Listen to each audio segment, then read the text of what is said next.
नमस्कार दोस्तों। आज की कहानी है लोग क्या कहेंगे। संडे का दिन था। रजनी जल्दी जल्दी घर के काम निपटाने में लगी थी। उसकी 13 साल की बेटी महक भी आज अपनी मम्मी के साथ खुशी खुशी काम में हाथ बटा रही थी। मौका भी तो खुशी का था। रजनी के बड़े जेठ जी के बेटे की शादी थी, इसलिए सभी बहुत उत्साहित थे। काम निपटाकर दोनों माँ बेटी शादी के कपड़ों की शॉपिंग के लिए निकल गई। शादी का सीजन था, इसलिए बाजार में बहुत भीड़ थी। महक को कपड़े दिलाने के बाद रजनी अपनी साड़ी खरीदने के लिए एक दुकान में गई। दुकान में ज्यादा भीड़ तो नहीं थी, फिर भी 4-5 महिलाएं बैठी हुई थी। उसके अंदर आते ही दुकानदार ने उसका अभिवादन करते हुए कहा, बहन जी, किस तरह की साड़ियाँ दिखाऊं आपको? रजनी ने उन्हें बताया तो वह बोले, बस 5 मिनट रुके, उसके बाद आपका ही नंबर है। थोड़ी देर में दो महिलाएं शॉपिंग करके चली गई तो दुकान में काम करने वाले लड़के उसे साड़ियाँ दिखाने लगे। अभी उसने साड़ी देखनी शुरू ही की थी कि महक बोली, मम्मी प्लीज चलो ना, कितनी देर लगाओगे आप? बेटा, अभी तो मैंने साड़ियाँ देखनी शुरू की हैं, थोड़ा समय तो लगेगा, रुक जाओ, इतनी भी क्या जल्दी? रजनी को कोई भी साड़ी पसंद आती तो वो महक को दिखाते हुए पूछती, कैसी लग रही है बेटा? लेकिन महक का तो पता ही नहीं क्यों मूड खराब था। कुछ देर तो रजनी ने ध्यान नहीं दिया, फिर एक दो बार उसने कनखियों से देखा तो उसे वह कुछ असहज महसूस हुई। तभी उसकी नज़र दुकान में काम करने वाले एक लड़के पर पड़ी जो लगभग 25 साल का होगा। उसने देखा वह बहुत ही गंदे तरीके से लगातार महक को घूर रहा है, साथ ही कुछ इशारे भी कर रहा था। देखते ही रजनी का खून खौल गया। अब उसे अपनी बेटी की परेशानी समझ आई। रजनी ने चुपचाप अपना फोन निकाला और उसका वीडियो ऑन करके इस तरह से रख दिया कि जिससे उस व्यक्ति की सारी हरकतें उसमें कैद हो जाए। दुकानदार और वहां बैठे ग्राहक सभी अपने अपने काम में व्यस्त थे, इसलिए किसी का भी ध्यान उस ओर नहीं गया। फिर वह धीरे से उठकर उस व्यक्ति के पास पहुंची और उसका कॉलर पकड़कर उसे नीचे घसीटते हुए उसके चेहरे पर 2 थप्पड़ जड़ दिए।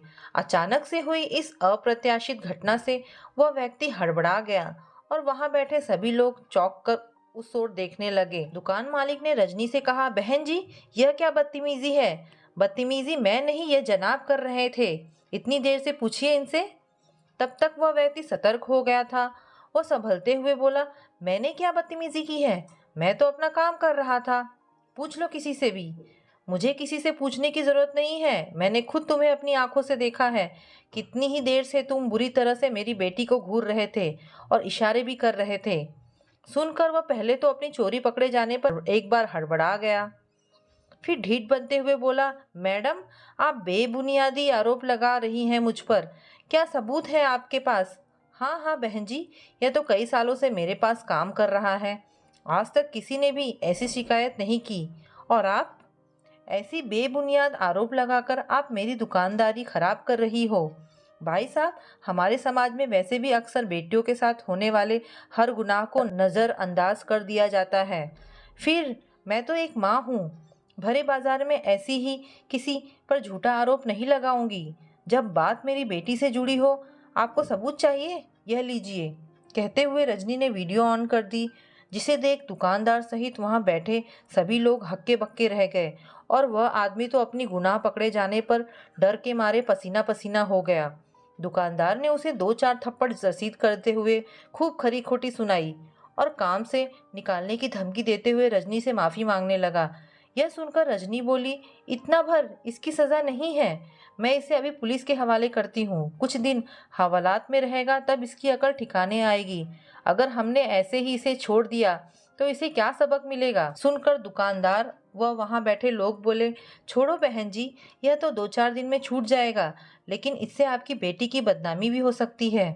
मेरी बेटी की बदनामी? इसने कौन सा गुनाह किया है और इस डर से मैं इसे ऐसे ही छोड़ दूं? कभी नहीं।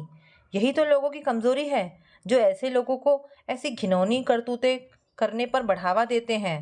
घर वालों का साथ ना मिलने पर या आवाज़ दबा देने पर कितनी ही बेटियां अपने साथ होने वाले इस तरह के व्यवहार को या तो देखकर भी नज़रअंदाज कर देती हैं या खून का घूंट पीकर रह जाती हैं, और कई बार तो अपनी जीवन लीला ही समाप्त कर देती हैं।